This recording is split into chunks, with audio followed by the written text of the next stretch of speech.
Interesting, which has emerged. There's something called a complete street. I don't know if you've heard that. The current thoroughfares that are designed in Florida are only for cars. And everything else you do there, the bicycle's an impediment, the tree is a problem, the pedestrian crossing is a bad thing, the traffic light holds everything up. It's all about cars moving quickly. A complete street is one that has cars, parking, people, trees, and buildings. All of it, it's complete, and bicycles, it's complete. It's the way we used to do things, and they still exist. And those are the ones that, that's a term, that's a short, almost like a tag that you can use. We want it to be a complete street. By the way, not everywhere, just in certain sections. Anyway, this is Rick Hall, who actually lives in Tallahassee, so he's really close to the people that give permission. A very quick question, sir. Just a quick question. I couldn't see the map from the back of the room. It appeared to be that all of Inverarity Point was not in the study area. Which point is that? The other side? Inverarity Point basically starts Just north at of Perdido Drive going west all the way down the point. Yes, it's up here, right? No. Yes. Where we are now. Correct, where we are now. A little bit of it is. A little bit of it is. A little bit of Yeah, it. there's a line, about a third of it is. Do you have a, We have something we're going to show you there. thank you. Okay. And let me say, there are 7 empty seats up here. Okay. So come on down to the front of the church. Can you tell me what the elevation of Seaside is? Elevation of Seaside is about from plus 14 to plus 16. Okay. Plus 14 to 16. So we don't have to raise the houses at Seaside. And also, would the hotel count for our assemblance of? The hotel, there is in the maximum number of dwellings. There's also an allocation, an additional 1,000 hotel rooms. Beyond 7150. Which, by the way, and remember, each hotel wants about 250 to 300. So you have 3 hotels to look forward to, huge hotels. And how much commercial? Do you remember? That's not specified. That's zoning. It's not specified. We did do a study. Kennedy Smith was here, you heard her speak. She was part of the consultant team. If I may summarize her proposal, she says if you do mindless retail, unimaginative mindless retail, there's a capacity at the end of 15,000 square feet. In other words, just everybody's in their own. If you do imaginative, well-designed retail that attracts people, there's much more capacity than that. So what she identified was called the void analysis. This is what's missing if you don't do much. When the people come in, you'll need 15,000 more. That's nothing. That's like a third of a supermarket.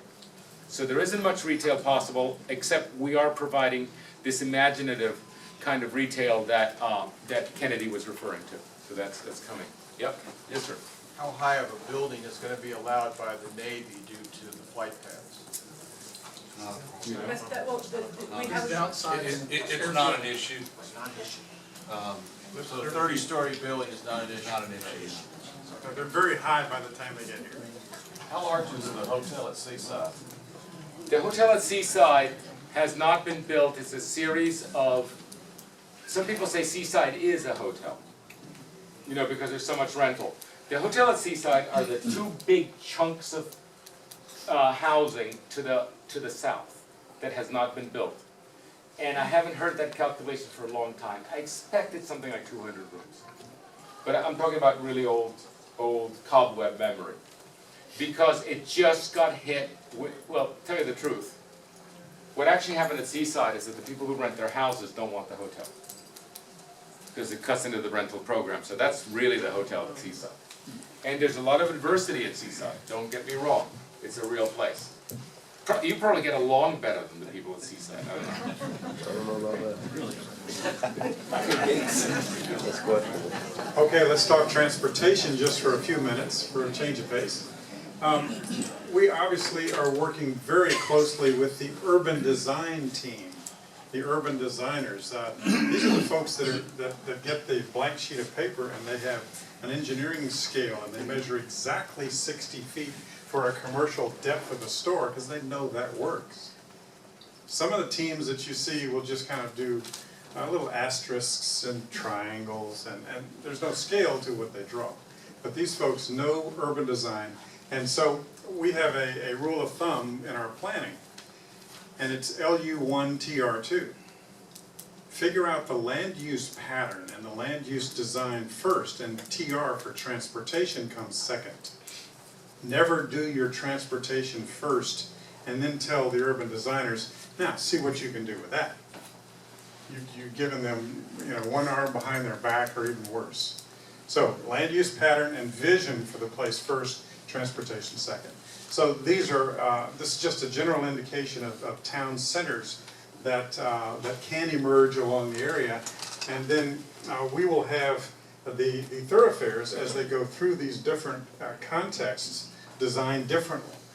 The thing you want is diversity of a cross-section. A lot of the DOTs in the country used to be state road departments that worked out in the countryside. So they liked a cross-section that went for 6 miles without changing.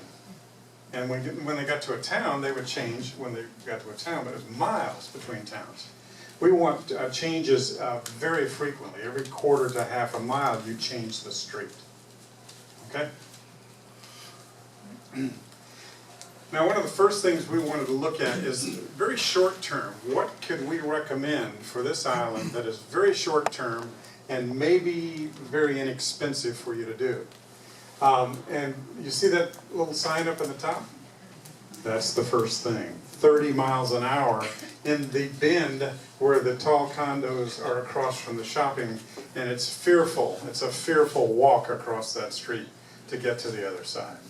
I mean, unless you're in the prime of your life and you're very confident, okay? But if you're very young or very old at all, that's a difficult run. So 35 miles per hour for the posted speed limit from the Johnson down to the place where it necks down again. Now you have a back up. This is a sidewalk, this blue line. We're proposing a sidewalk on that one side of the road. And there's a way you can do a curve that separates the traffic from the sidewalk, where the curve goes along and it has a little notch, comes back up. And so the sheet flow of water can go to those notches and go right through. But for most of the distance, you have a nice curb that will make the pedestrians feel more comfortable on the other side. And see, here's a pedestrian crossing of the driveway there, and another pedestrian crossing. Now let me show you the next detail on this.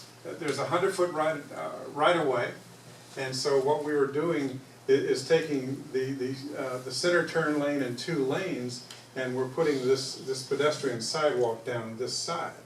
So that's the 2 pedestrians that you see, and there's still a bike path on that side. Pedestrians and bicycles can share this. So that's not ideal, but it's an interim measure to bring some pedestrian activity to this very central area. Now here's a close-up. Here's the Bellagio Shopping Center on the other side, 30 miles per hour again. And here's the crosswalk, the brand new crosswalk. It goes from the left side of the entrance driveway, and here is the blue sidewalk all the way on the other side. So you can come from a condo and actually walk down the sidewalk and have a crossing right there. Now, to make sure that crossing works, next, we're going to put in one of these, or at least we recommend that you put one in. Ignore the background of the city there, but this is the signal, and it's a red signal, and you see the pedestrian crossing. That looks like my associate Dwayne, but it's really not. Okay, next. Now, you also have a lot of beach access. I know all along this beautiful Emerald Coast, beach access is a very important thing to the middle class, okay?